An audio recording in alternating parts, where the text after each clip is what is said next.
आप सभी को मेरा प्यार भरा नमस्कार। पेडल अप के इस यूट्यूब चैनल पर आप सभी का स्वागत है। आई होप कि आप सभी की तैयारी अच्छी चल रही होगी।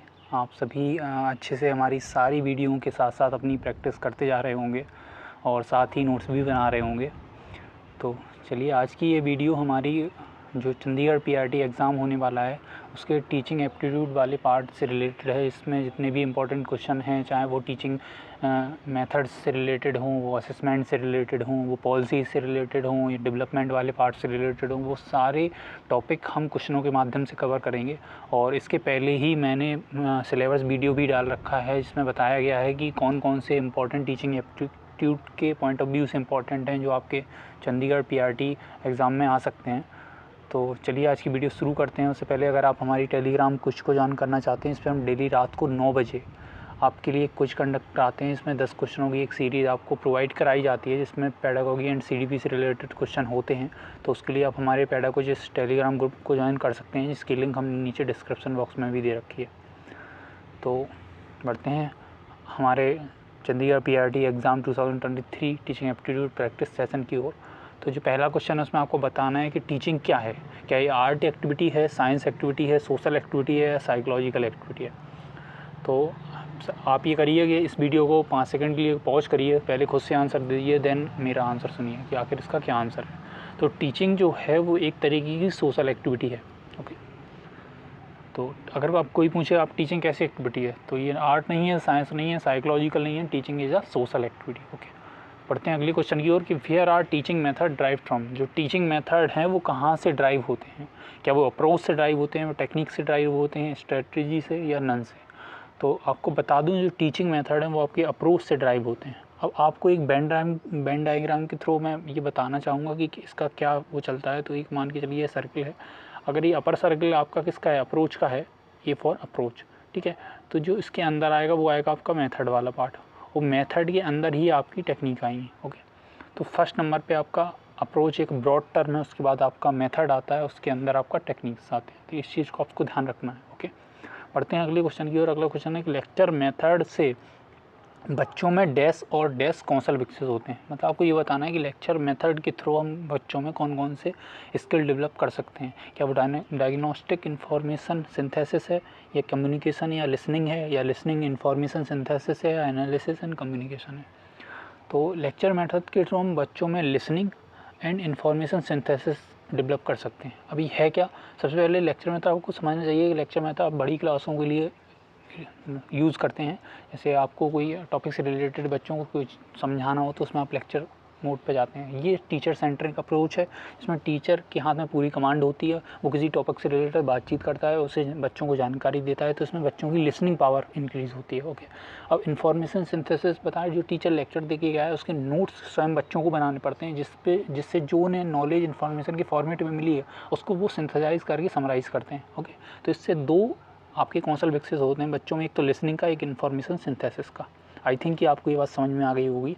बढ़ते हैं अपने नेक्स्ट क्वेश्चन की ओर कि डेमोन्स्ट्रेशन मेथड्स में क्या सम्मिलित है। इसे देखो सुनो विधि कहते हैं। यह अवलोकन के माध्यम से संभव होता है। इसमें तार्किक शक्ति का विकास होता है कि इनमें से सभी। तो आपको बताना है कि डेमोन्स्ट्रेशन मेथड में इनमें से क्या चीज़ सम्मिलित है। तो आई थिंक इसका आंसर आप सभी को आ गया होगा कि डेमोन्स्ट्रेशन मेथड में ये सारी चीज़ सम्मिलित हैं। और अगर आपसे पूछा जाए कभी क्वेश्चन के फॉर्म में कि देखो सुनो विधि किसे कहा जाता है, तो देखो सुनो विधि किसको कहा जाएगा, डेमोन्स्ट्रेशन विधि को। बोलो यस या। आई थिंक कि आपको सब समझ में आ गया होगा, है ना।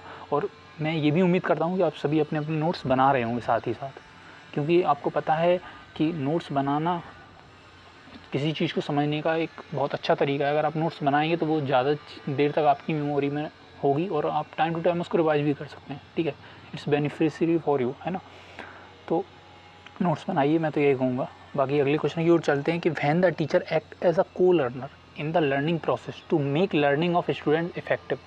तो इस लर्निंग को आप क्या कहेंगे, क्या ये टीचर सेंटर्ड है, क्या ये लर्नर सेंटर्ड है, या लर्निंग सेंटर्ड है, या कोलैबोरेटिव है। तो इसमें क्या क्या है, जो टीचर है, अध्यापक है, वो को लर्नर की तरह बच्चे की सीखने की अधिगम प्रक्रिया में शामिल होता है और बच्चों को क्या है, बेहतरीन अधिगम प्रोवाइड कराता है। तो इसमें क्या है, तो ये देखो टीचर सेंटर्ड तो है नहीं। क्यों, मैंने ये कट क्यों कर दिया कि इसमें को लर्नर वर्ड लिखा है ना।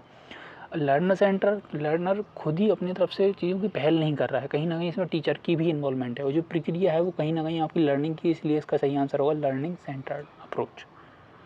आई थिंक कि आपको ये मेरा एक्सप्लेनेशन समझ में आ गया होगा।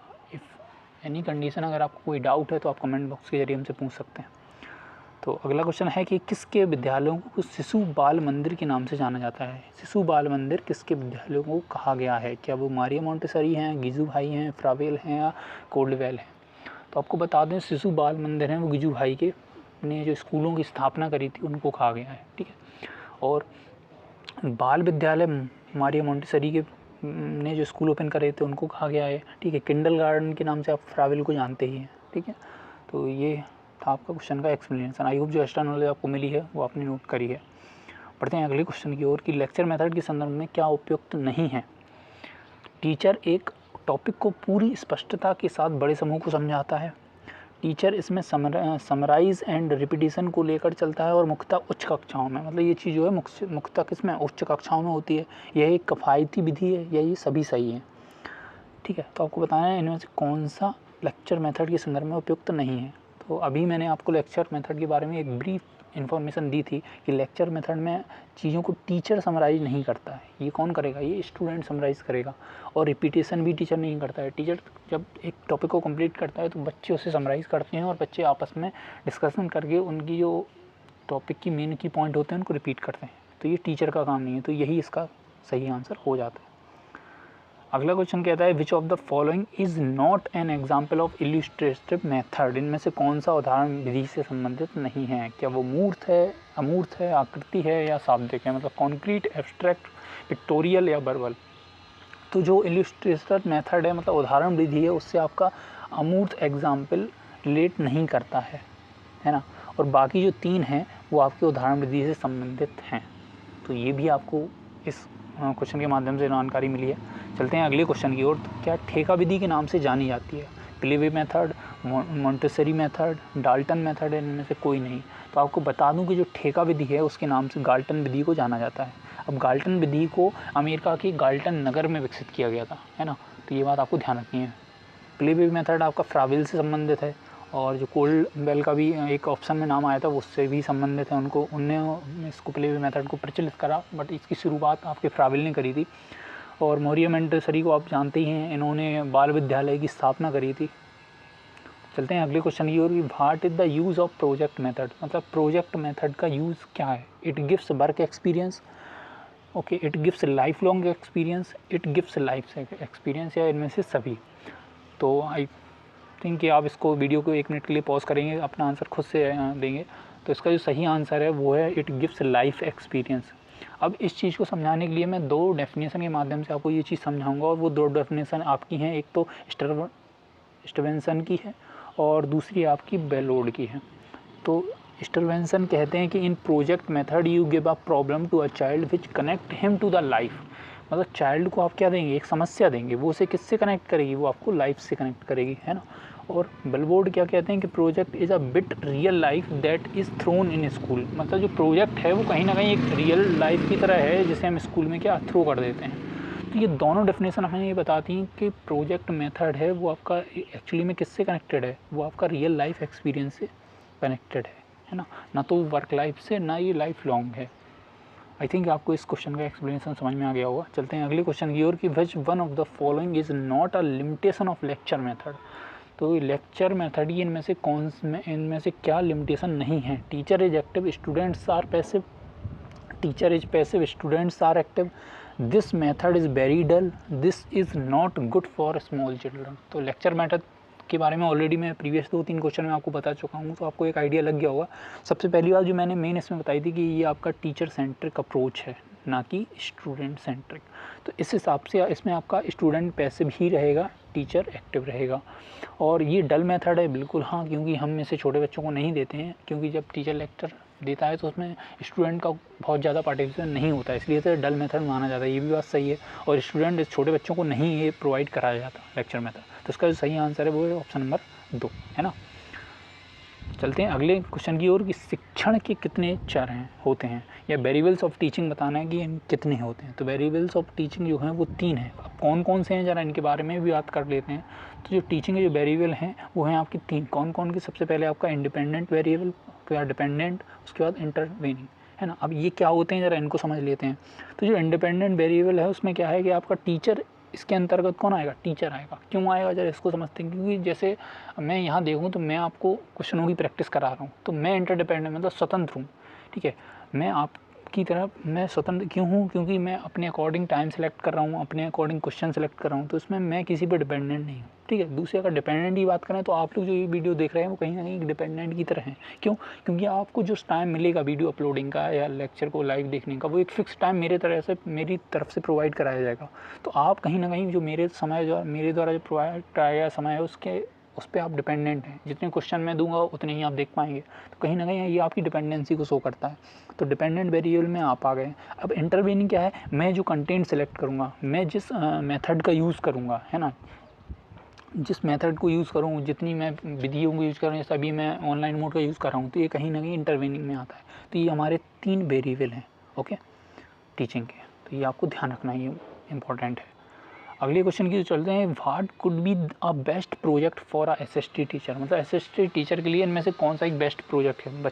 पहला है कि बच्चों से कहना कि वो ग्राम सभा की कार्रवाई को देखें, कि मैंने बच्चों से कह दिया कि एसएसटी का टर्म है और ये प्रोजेक्ट के तौर पे आपको ग्राम सभा में जो भी कार्रवाई हो रही है उसको देखना है। अगला कहता है कि बच्चों ग्राम सभा के अध्यक्ष के रूप में सभा को संबोधित करेगा। मैंने किसी एक बच्चे को सिलेक्ट कर दिया और मैंने उसे ही काम दे दिया, नहीं आज की सभा है वो आप संबोधित करेंगे, है ना। क्या ये प्रोजेक्ट होगा? बच्चा सामाजिक विज्ञान पर आधारित नाटक को लेके, कि मैं बच्चों से कह दूं नहीं आज सामाजिक एसएसटी का आपका सब्जेक्ट है और ये टॉपिक आपको दिया जा रहा है, इस पर आपको एक नाटक प्ले कि आपको लिखना है ना।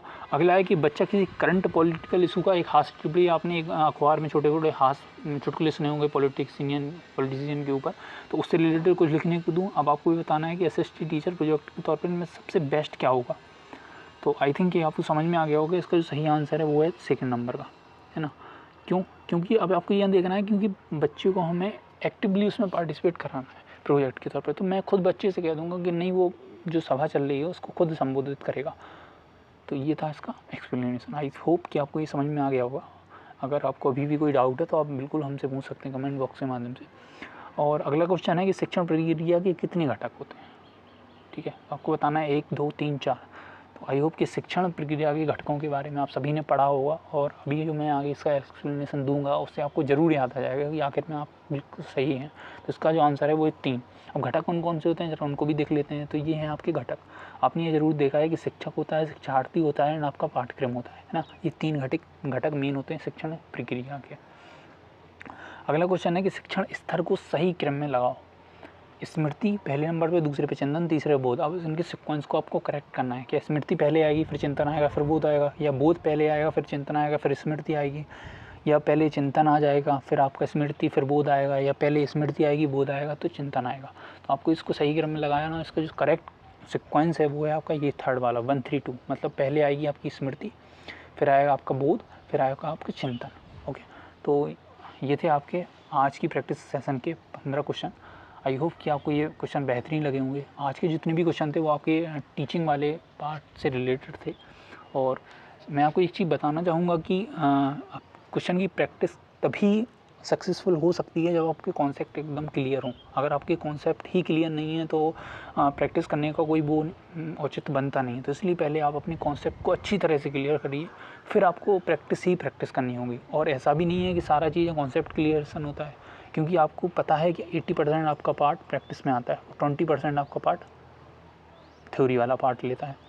तो जो 80% वाला पार्ट है वो मैं कवर करा देता हूँ। अगर आपको चाहिए कि कुछ आपको थ्योरी वाले पार्ट से रिलेटेड वीडियो आपको मिले तो आप हमें कमेंट बॉक्स के जरिए बताइए, तो हम कुछ इंपॉर्टेंट टॉपिक की आपको वीडियो बनाकर प्रोवाइड करा देंगे। बट मैं यही कहूँगा पहले आपसे अपने कॉन्सेप्ट को अच्छी तरह क्लियर करिए, जितनी हो सके उतनी प्रैक्टिस करिए। ज़रूरी नहीं है मेरे चैनल से ही करिए, आपको जहाँ सोर्स अच्छा मिले, जहाँ क्वेश्चन अच्छे क्वालिटी के मिले वहाँ से आप प्रैक्टिस करिए। आई होप मेरा ये प्रयास आपको पसंद आ रहा होगा। और इसी क्रम में मैं आपको बताना चाहूँगा कि हमारे चैनल पे ही हम एक तो DSSB PRT की इंपॉर्टेंट क्वेश्चन की सीरीज़ चला रहे हैं, और हमने कुछ चंडीगढ़ PRT के जो प्रीवियस एग्ज़ाम हो चुके हैं उनके क्वेश्चन पेपर भी डाले हुए हैं के टीचिंग एप्टीट्यूड वाले पार्ट में किस तरीके के क्वेश्चन आए हैं। अभी कुछ वीडियो आ चुकी हैं और कुछ वीडियो का आना भी बाकी है, तो उनको आपको देख के आइडिया लग जाएगा कि आखिर चंडीगढ़ पीआरटी में जिस एग्ज़ाम को आप देने जा रहे हैं उसमें किस तरीके के क्वेश्चन पूछे जाएंगे, है ना। और मोस्ट ऑफ द स्टूडेंट हमारे DTET की भी तैयारी कर रहे हैं, तो ये सारे क्वेश्चन आपको ज़रूर मदद करेंगे। आई होप कि हमारा ये प्रयास आपको पसंद आ रहा होगा और ये वीडियो आपको अच्छी लगी होगी। तो मिलते हैं अपनी अगली वीडियो में, तब तक के लिए बाय बाय, टेक केयर।